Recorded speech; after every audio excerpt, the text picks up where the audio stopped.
Bonjour à tous et bonjour à toutes, j'espère que vous avez passé une magnifique semaine.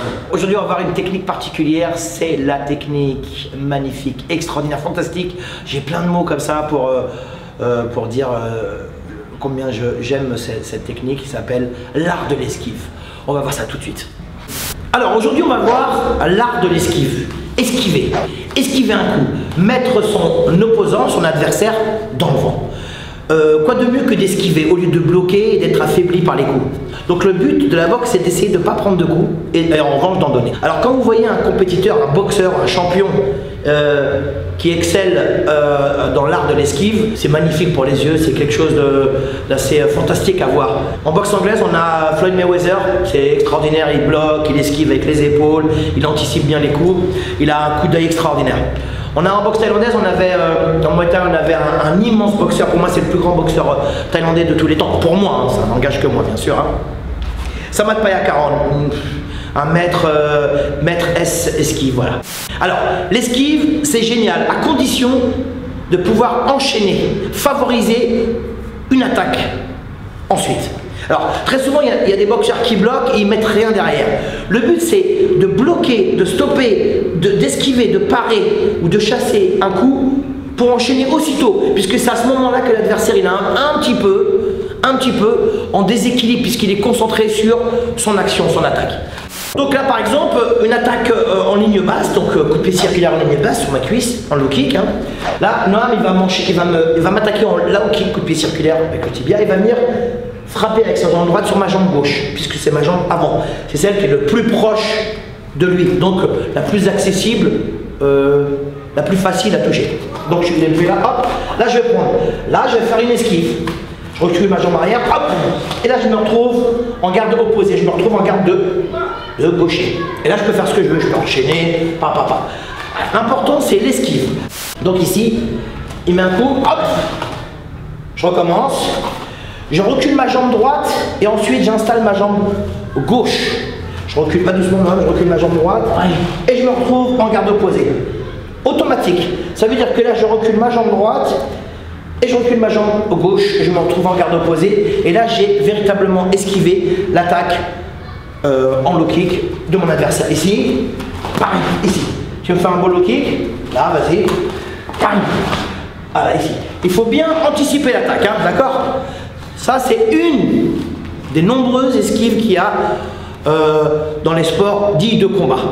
Il me fait un middle, jambe arrière. Ouais. Alors là, je vais le prendre. Ici, ce que je vais faire comme sur le low kick, je vais reculer ma jambe arrière. Je vais allonger mes bras bien en hauteur ici devant et je vais arrondir mon dos. Ce qu'on appelle en position de crunch. Crunch, c'est arrondir le dos. Alors, en boxe anglaise, les boxeurs, ils ont une garde très hermétique, très compacte ici, ils ont le dos rond ici, hein, ils sont là, ils travaillent ici avec les épaules, et ils ont le dos rond, ok? Donc plus vous avez le dos rond, plus votre garde elle est hermétique, hein. Donc ici il me fait un middle, et là je recule avec les bras devant, je me retrouve ici, je rentre bien le dos à l'extérieur, je fais un léger balancier avec mes fesses en arrière, en montant mes bras hauts, mes bras sont hauts, au cas où je me serais trompé. Voilà, ça arrive de se tromper, bien entendu. Hein. Donc c'est pour ça, vaut mieux être protégé un petit peu partout que de laisser certains endroits du corps se faire toucher, et là c'est dangereux. Donc il m'envoie un middle, ici, là, et je me retrouve ici. Donc après, bien entendu, je peux contre-attaquer et tout. Ok, je fais des pas arrière et des pas latéraux. Il me fait un middle, là je me retrouve ici. Hein? Là il me fait middle, je sors de l'axe, j'esquive le coup, j'essaie de ne pas avoir de contact avec mon adversaire pour mieux le contrer. Ça c'est génial, hein? C'est ce qu'on appelle le contre simultané, mais en plus je sors de la ligne d'attaque. L'esquive, je répète une fois encore, il n'y a pas de contact puisque c'est une esquive. Dès qu'il y a contact, il n'y a plus d'esquive. Mon adversaire va attaquer en ligne haute, high kick visage, donc je vais prendre un coup de pied au visage. Là, ce que je vais faire, je peux bloquer, hein, bien entendu, hein, je peux rentrer, je peux faire énormément de choses. Là, ce que je vais faire ce qu'on appelle un retrait de buste. ici, ici et je reviens. Alors tout vient de la jambe arrière, hein. Mon corps est balance en arrière, sans aucune force musculaire. Je laisse partir mon corps en arrière. À aucun moment je descends. Sinon je vais travailler avec les lombaires, ce qui est très mauvais pour le dos, hein. Donc en fait le corps il balance comme s'il balançait en avant, mais en arrière. Tout vient de ma jambe arrière, et ma jambe arrière va me servir de ressort, hein. Là avec les appuis, et je reviens aussitôt. Il n'y a aucune force. Ça c'est pour un high kick. Il y avait Jimmy Koulibaly, mon poteau. Lui c'était le roi du retrait de buste, hein. Il faisait des retraits de buste ici. Il leur fait toujours d'ailleurs. Je l'embrasse au passage. Jimmy Koulibaly. Skarbowski, mon élève aussi, faisait des super retraits de buste. Mohamed Ali, bien entendu, hein. Mohamed Ali en boxe anglaise, c'était un génie, c'était un magicien extraordinaire, fantastique de l'art de l'esquive, esquive, remise. Ok, c'est ça qui est important, c'est essayer d'anticiper. Mais pour anticiper, pour esquiver, c'est un travail et technique et un travail d'anticipation, mais c'est un travail aussi de sensation. Il faut sentir votre adversaire, il faut essayer de regarder ses épaules, ses hanches, ses orteils, ses pieds, à quel moment il va bouger, dès qu'il bouge, à quel moment je vais à gauche ou à droite, quand j'avance, quand je recule. Il me fait un front kick jambe arrière, j'esquive. Et là je peux enchaîner derrière. Il me fait un front kick jambe arrière, là je peux enchaîner, bing. Enfin je peux faire plein de trucs. Vous voyez, c'est esquiver. Alors, pour réussir une véritable esquive, il faut être en complète décontraction. À aucun moment vous utilisez de la force musculaire. Ça veut dire une esquive, il faut qu'elle soit légère, il faut qu'elle soit fluide, il faut qu'elle soit comme le vent.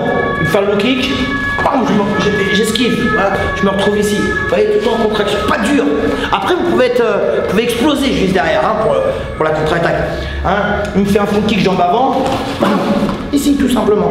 Bon, c'est ça qui est important, c'est d'esquiver et de mettre votre adversaire en danger. C'est lui qui est de nouveau en danger, puisqu'il me fait un front kick et il se retrouve là. Boum, boum, bing, bing. Vous voyez, il se retrouve en danger. Il a attaqué, puis en gros, il s'est retrouvé dans la merde, quoi. Hein, on va pas passer par 4 chemins. Hein. Sur un direct du gauche, pareil. Bing, je vais reculer. Oh, bing, je vais partir à gauche. Oh, bing, je vais partir à droite. C'est ça qui est important. Votre adversaire avance sur moi, là. Hop, vous le laissez partir.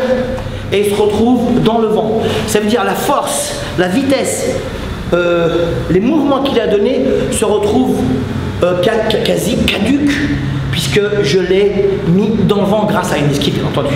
Il me fait un direct du droit, je peux reculer, il me fait un direct du droit, je peux partir sur le côté, rentrer à l'intérieur.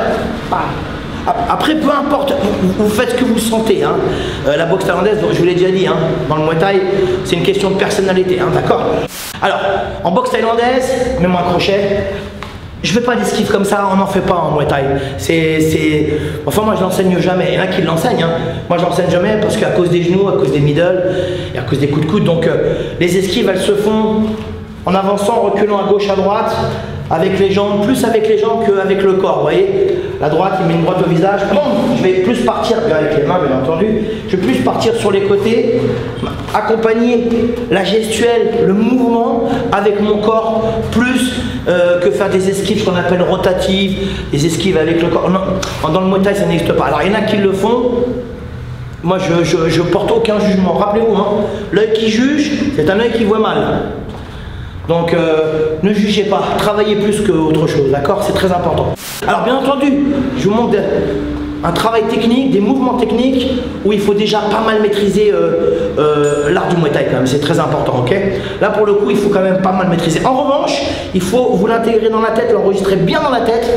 Le travail des esquives, c'est très important, à condition de ne pas courir, de ne pas faire des larges mouvements et se retrouver trop loin pour contre-attaquer, ok? Rappelez-vous, l'art de l'esquive. Merci Noam. Merci papa. Voilà, j'espère que cette technique particulière, cette magnifique technique qui est l'art de l'esquive, vous a plu. Alors n'oubliez pas de travailler, hein, toujours inlassablement, ça n'arrête jamais de s'entraîner. Hein, vous savez, les 3 secrets, c'est travail, travail, travail. Hein, il n'y a pas d'autres secrets. Hein. Je voulais faire une petite parenthèse. Voilà, on va faire un jeu. Je ferai une dédicace au pif. Alors en revanche, il faudra vous abonner sur mon compte Instagram ou André Zetoun ou Team Zetoun. Il faudra taguer 3 personnes que vous aimez et je ferai une dédicace au hasard, voilà, pour le plaisir de chacun ou de chacune. Voilà. Donc le jeu, il est là, c'est un deal. Vous vous abonnez sur mon compte Instagram André Zetoun ou Team Zetoun, vous taguez 3 personnes et moi chaque dimanche je ferai une dédicace au pif, au hasard je prendrai quelqu'un et je ferai une belle dédicace. Merci de nous suivre, on est 14 000 abonnés, 14 000 abonnés ça veut dire 14 000 beaux gosses et belles gosses qui nous suivent, c'est ça qui est important. C'est pas simplement 14 000 personnes, c'est des beaux gosses et des belles gosses. Merci à vous, voilà je voulais vous remercier du fond du cœur, je vous dis à la semaine prochaine, même heure, même endroit. Moi tellement vôtre.